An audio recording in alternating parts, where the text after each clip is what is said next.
Fellow detectives, a 3,000-year-old pile of dung just rewrote biblical history. In 2013, archaeologists uncovered animal droppings so well preserved they still contained visible plant matter. Think about that. Organic material that should have decomposed 3 millennia ago was sitting there, waiting to tell its story. But here's what made their jaws drop. Radiocarbon dating proved these droppings were from the exact time of King Solomon. Not Egyptian, not earlier, not later. The 10th century BCE, Solomon's era. Let's investigate the evidence. The artifacts reveal a story that begins in Israel's Timna Valley, a copper mining district in the Arava Desert, approximately 30 kilometers north of the Gulf of Aqaba. For decades, archaeologists believed these mines peaked during Egyptian rule in the 13th century BCE. The evidence seemed clear. An Egyptian temple dedicated to Hathor stood at the base of the valley. Egyptian inscriptions, Egyptian artifacts. Every textbook confirmed it. Then Dr. Erez Ben Yosef of Tel Aviv University decided to investigate a site everyone had ignored, a mesa called Slaves Hill. Following the archaeological trail, what he found there would overturn everything we thought we knew. The first clue? Organic material perfectly preserved by the desert's hyper-arid conditions. Textiles, seeds, ropes, even leather. But the artifacts reveal it was the dung that provided the smoking gun.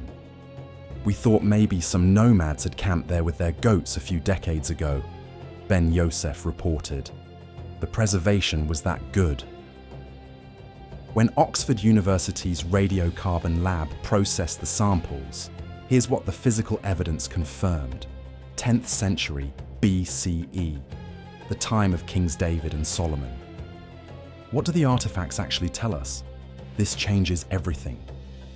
Following the archaeological trail deeper, the team uncovered evidence of industrial-scale production. The confirmed facts from the artifacts: more than 1,000 tons of smelting debris, hundreds of furnace remains, thousands of mine shafts, some plunging 40 meters deep, copper slag layers meters thick. This physical evidence proves we're not looking at primitive operations. This was the Silicon Valley of the ancient world. Laboratory analysis, and this is confirmed fact, shows they achieved copper purity levels of 95 to 98%. That's remarkable for any era. But here's where archaeological theories diverge. Some scholars argue for Egyptian control, pointing to the Hathor temple. Others point to local innovation. The artifacts themselves would reveal the truth. Fellow detectives, in 2016, the investigation took an unexpected turn. Archaeologists uncovered 116 fabric fragments, the largest collection of textiles ever found from the biblical period in the entire Levant. This is confirmed fact. Laboratory analysis using high-performance liquid chromatography, again, physical evidence, identified 2 specific dyes: Rubia tinctorum, madder root, and indigotin, likely from woad. Here's what the artifacts actually tell us. These weren't local plants. The madder came from the north, the woad from Mediterranean coastal regions. This is sophisticated chemistry requiring complex processes. The food evidence, all confirmed through zooarchaeological analysis, backs this up. Workers ate the best cuts of meat, prime cuts, not slave rations. Fish bones from Mediterranean species prove seafood was transported 200 kilometers. They dined on fresh grapes, multiple varieties of dates, and imported pistachios. Nelson Glueck called this Slaves Hill in 1934, theorizing it was a forced labor camp. But the physical evidence proves otherwise. These were valued specialists, not slaves. What do the artifacts actually tell us? These were the tech wizards of their time, transforming rock into metal through processes so complex they seemed like magic. Following the evidence trail leads us to documented facts about who ran these operations. The artifacts consistently point to the Edomites, biblical enemies of Israel. This isn't theory, fellow detectives. This is what the pottery analysis shows. The decorative patterns, building techniques, and clay sources all match confirmed Edomite sites. No Israelite religious symbols appear in the archaeological record here. No YHWH inscriptions. Instead, we find Edomite ritual objects. But here's where the evidence gets extraordinary. In 2019, researchers analysed over 150 slag samples from across the region. The physical evidence shows that around 950 BCE, something dramatic happened. The entire copper production system suddenly standardized across 2,000 square kilometers. This is measurable fact. Copper content and slag drops, extraction efficiency increases, furnace designs become uniform. The timing matches exactly when Egyptian pharaoh Shishak invaded the region. This is historically documented at Karnak Temple in Egypt. The theory, based on this evidence, the Egyptians brought technological knowledge and forced standardization. The Edomites remained in control, but operated at a new level. In 2017, archaeologists uncovered massive fortifications. The confirmed facts: a sophisticated gatehouse complex dating exactly to the 10th century BCE, two-chamber gate design typical of Iron Age military architecture, defensive walls facing north toward Jerusalem. The Bible describes David striking down 18,000 Edomites in the Valley of Salt. Could this archaeological evidence support those accounts? Here's what the artifacts reveal. Someone was threatening these operations. Someone powerful enough to require serious defenses. The investigation also uncovered elaborate livestock pens. Isotope analysis, scientific fact, proves donkeys were fed imported hay and grape pomace from hundreds of kilometers away. Now, here's where we must separate fact from theory, fellow detectives. Fact: these mines operated during Solomon's reign.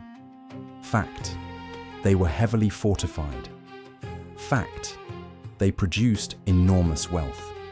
Theory: if David conquered the Edomites as the Bible claims, Solomon would have demanded tribute. The artifacts can't prove taxation directly. Such arrangements leave no physical trace. Fellow detectives, the final evidence comes from ancient charcoal analysis. The confirmed data: early fuel sources were high-quality acacia trees and white broom bushes. Around 950 BCE, charcoal quality drops dramatically. By 850 BCE, they're burning anything available: palm trees, low-grade bushes. The numbers, calculated from charcoal volume in slag heaps: 10,000 acacia trees consumed, hundreds of thousands of bushes burned. This is documented fact. The industry collapsed around 850 BCE due to complete deforestation. The ecosystem never recovered. 3,000 years later, biodiversity remains lower than in similar unexploited environments. What do the artifacts actually tell us about Solomon's mines?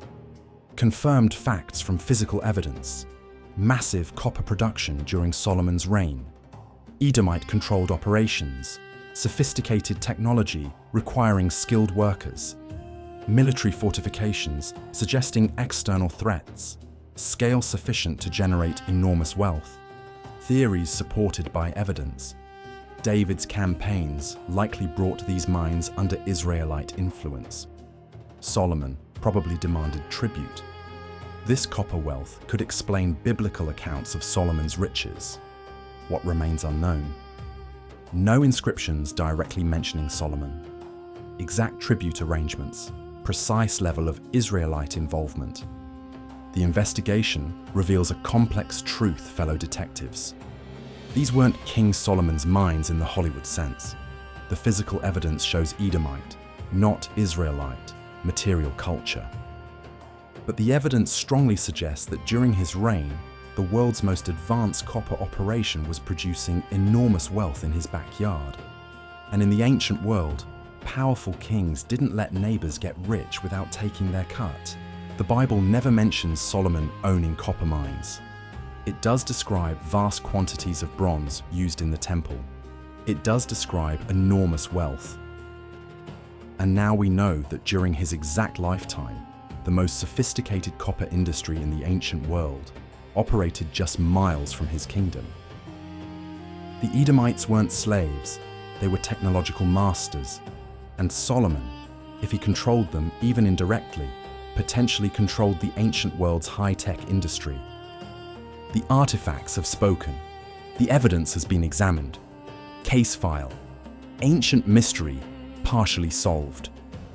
Because in archaeology, fellow detectives, every answer leads to new questions.